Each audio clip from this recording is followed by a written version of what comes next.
Okay, thank you very much, Mr. President, for this interview. I know this is the week two in the new semester. You must be very busy. So thank you very much. It's my pleasure. Yeah. So your university is one of the top universities in the UK. So I want to know what makes your university different from the others. Okay, so UCL is one of the top universities in the UK, but it's also one of the top universities in the world. We're very proud of that. And I think the things that make a difference are partly our very grand history, but partly the way in which we cover every discipline, but we make those disciplines work together, particularly for research into the big challenges that are facing the globe, but also in terms of educating our students. And I think this combination of the academic excellence of the institution and the ability to work across multiple disciplines is one of the reasons that we're amongst the best in the world. Mm-hmm. So can you specifically what are the competitive edges of your university? If you want to talk about specific disciplines, then we're very, very strong in neuroscience, one of the best in the world. Institute of Education, where we have a lot of collaborative activity with China, is number one in the world. It ranks above Harvard. We're also very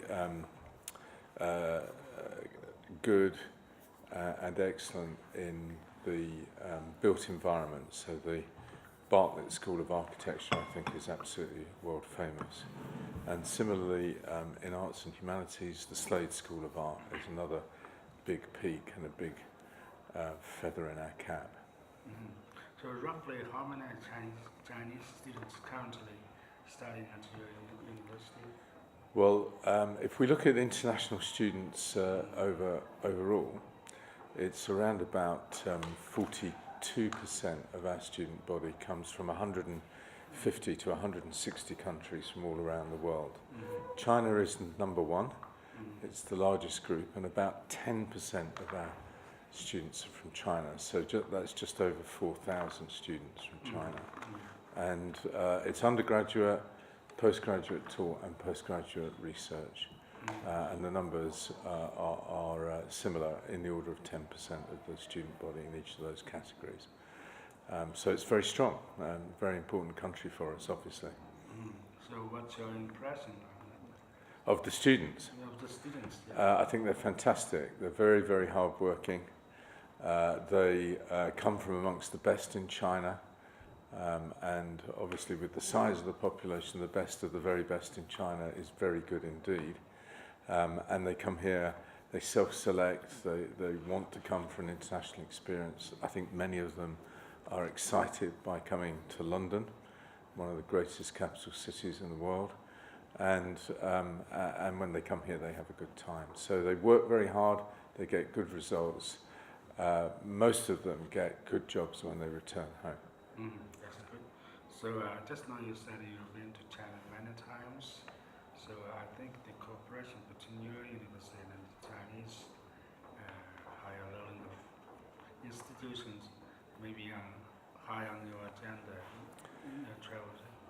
It's very high. We have an international strategy that focuses on building partnerships of equivalence and universities that want to work together to tackle and solve some of the greatest problems in the world. So we always use the phrase looking for wise and fair solutions to the world's global problems. And many Chinese universities are of that mind as well, but we work particularly closely with Peking University, PKU. That's partly historic, but it's also gradually grown. We've been nurturing that relationship.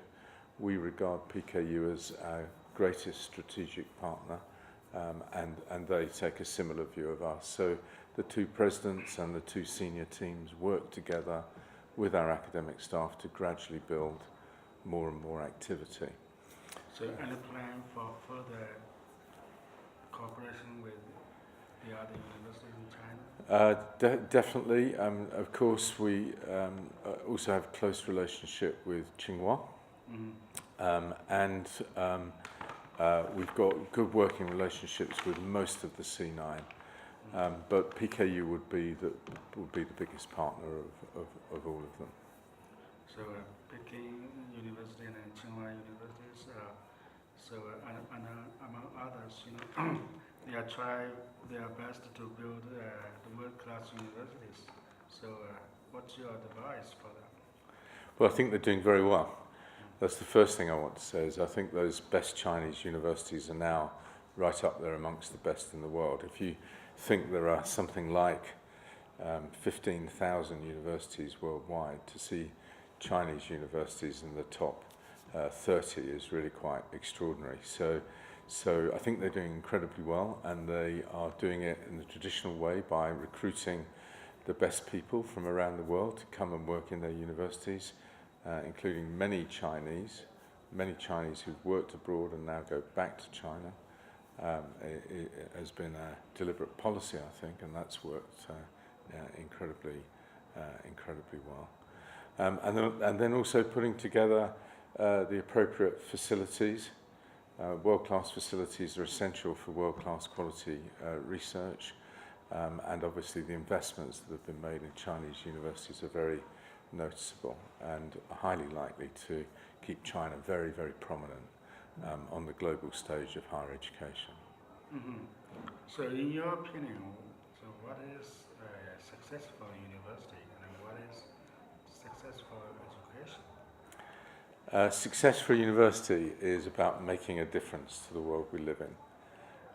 It's not a simple thing. You have to come up with research and create the people that can effectively change the world for the better. So that, to my mind, is what a successful university looks like. That's what we strive for at UCL. So it's not only just about our research, it's about the quality of the people that we produce, our students, our graduates, and then what they do in the world to make the world a better place. That to me is what success is about. So you did very well this year. I mean, among the top 20 super elite universities. So looks like you jumped by 2 places up. So what is your stance on the ranking of this university?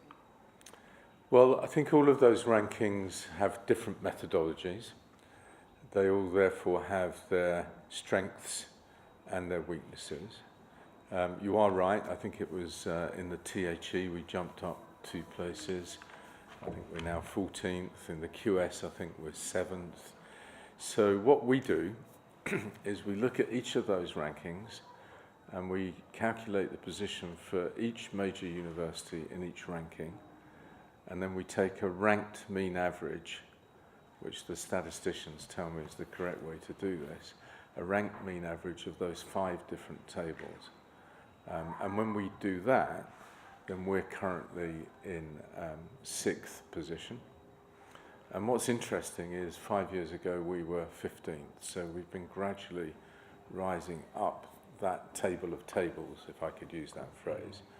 And that smooths out the different methodologies and gives you a feel for where your university really exists. I think we have to be careful. Is 6th definitely better than 7th, is definitely better than 8th. I think 5th is certainly better than 10th and is better than 15th. So I think one needs to be cautious about how you interpret small changes, but gradually you can develop a picture over a number of years of just how well your institution is doing. And other people have noticed this about us. So we've become much more popular with international students. Our international applications are up 22%. Other commentators in higher education have noticed it. So the Times Higher recently contacted me about putting us into a category alongside Harvard and Stanford and Oxford and Cambridge. And that's obviously a very nice place to be. And that was based on our overall performance across many disciplines over a prolonged period of time. So we were very proud to be considered in the same group. I think we acknowledge that we've only just arrived there, that we have a lot of work to do. We must not be complacent. We must work hard to absolutely maintain levels of academic excellence that are at that world-leading quality. So, in terms of the staff of your university, roughly how many from European countries, continental countries? So, what will the Brexit will have an impact on them, and what impact the Brexit will have on your university as a whole? Yeah. So about 40% of our staff overall are from other countries, and of those, 20% of the 40 are from Europe. And they are a very important group of staff for this institution. By the way, we run at about 15% European students. That's obviously a very important group too.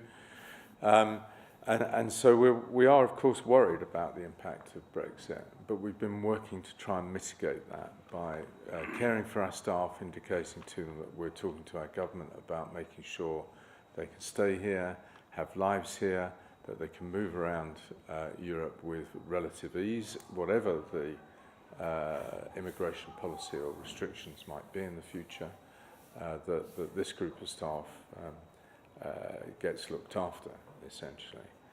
The biggest worry, I think, is the future supply of young talent. And that's been very important for the UK and has been very